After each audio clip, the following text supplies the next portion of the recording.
This is the Nike Air Zoom Alphafly Next Percent. For the past few months, these shoes, along with its predecessor, the Vaporfly, have been the subject of endless controversy and speculation.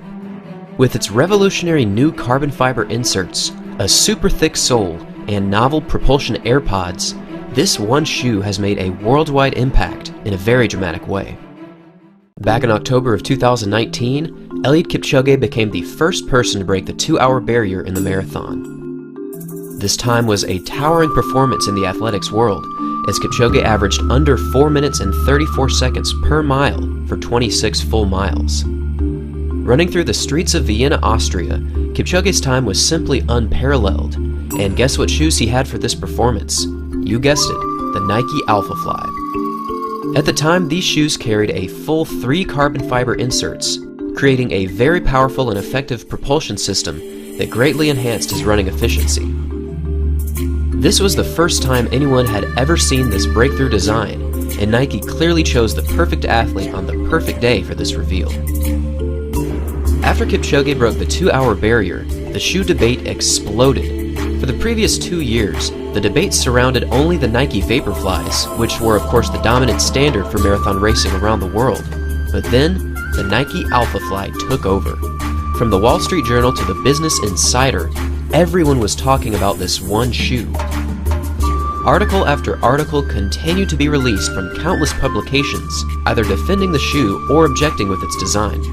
The key questions at the heart of this discussion were, are these shoes cheating? Is this fair? Will these shoes be allowed in the Olympic Games? Compared to other shoes, the Alphafly used a brand new system that had never been used before, but people wanted answers to whether or not this one shoe would ultimately be allowed in official racing competition. Since Kipchoge's performance, the World Athletics Federation created a new ruling on shoe design.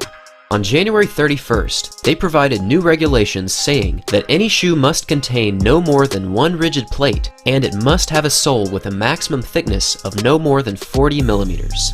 Sadly, this meant that Kipchoge's Alphaflies were now officially banned because of their 3 carbon fiber plates. However, on February 3rd, Nike unveiled a brand new line of shoes that all fall within the World Athletics regulations. And at the forefront of all of these new releases was the new Alphafly Next Percent, except this time, Nike made a few crucial changes. In response to the new regulations, Nike took out 2 carbon fiber plates and left in just 1. Also, in contrast to what many people have speculated, these shoes do in fact fall within the new 40mm sole thickness rule, as this shoe measures at just 39.5. Also, shout out to my boy Jeffrey Camorro here, who is looking super fresh in these new kicks. All other design characteristics, including the AirPods, the cushioning, the foam design, and the breathable bottom, all fall within the World Athletics' new regulations. In addition to these new racing shoes, Nike also unveiled a new line of trainers, including the Tempo Next Percent and the Tempo Next Percent Fly Ease. For these shoes, instead of a carbon fiber plate, they'll use a new composite foam, which is softer for added comfort over higher mileage, but still serves to provide stability and transition through a runner's full stride. We've already seen Nike completely dominate the running market over the last few years with the Vaporfly. From local runners to international superstars, these shoes were everywhere. With their bright neon color and their unique design, it was nearly impossible to see a road race without seeing these shoes light up the pavement.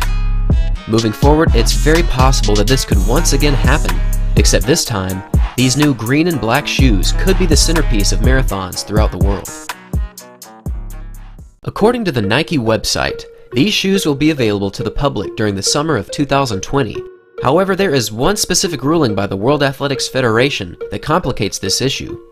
According to the new guidelines, any shoe that is first introduced after April 30th of 2020 may not be used in competition unless and until it has been available for purchase by any athlete on the open retail market for at least 4 months prior to that competition. Any shoe that does not meet this requirement is deemed a prototype and may not be used in competition.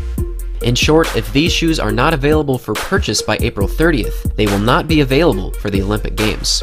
However, given that Nike has already showcased the actual product to the public, my guess is that these shoes will definitely be used for the Olympic Games this summer.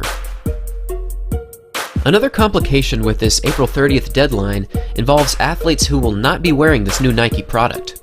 Of course, there are hundreds of athletes who are sponsored by a company other than Nike, so it will be very interesting to see how other companies will develop their products over the next few months. At the moment, there is virtually no competition to compete with these new Nike shoes, and if other companies plan on developing a new shoe for the Olympics this year, it'll have to be available for purchase before April 30th. Clearly, Nike is in the driver's seat with these new regulations, and perhaps we'll see another shoe make its way to the market. However, the likelihood that Nike will once again be the dominant driver at the Summer Olympics this year is very high. These new Alphafly shoes are certainly compelling, but what about these new Tempo trainers? And what about these new awesome track spikes called the Viperfly? What exactly makes these shoes so special? Ultimately, the goal of these trainers is to minimize injury with Nike React foam at the heel, while still providing athletes with the ability to train with a faster and more reliable training shoe. Again, these shoes have no carbon fiber plate, but they do carry a similar design and look as the new Alphafly. As for the new spikes, they are designed specifically for the 100 meters.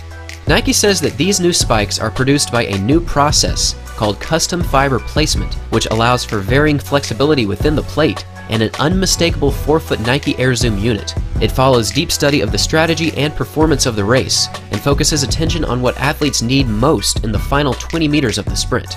Just like the Alphafly, this design is focused on responsiveness and energy return, but instead of the double-thick AirPod, this design uses a much thinner cushioning along with a slightly detached under area, which definitely does resemble that of an actual Viper.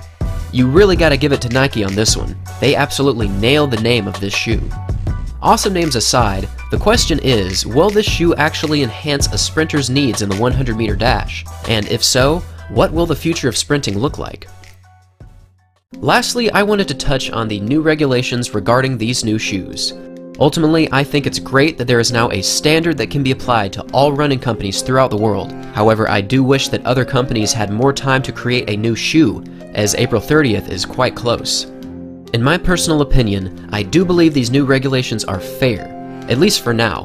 There is certainly room for new innovation, and it will be very exciting to see new ideas surface over the coming years. It's also great that novelty and technological advancement is being rewarded here instead of punished.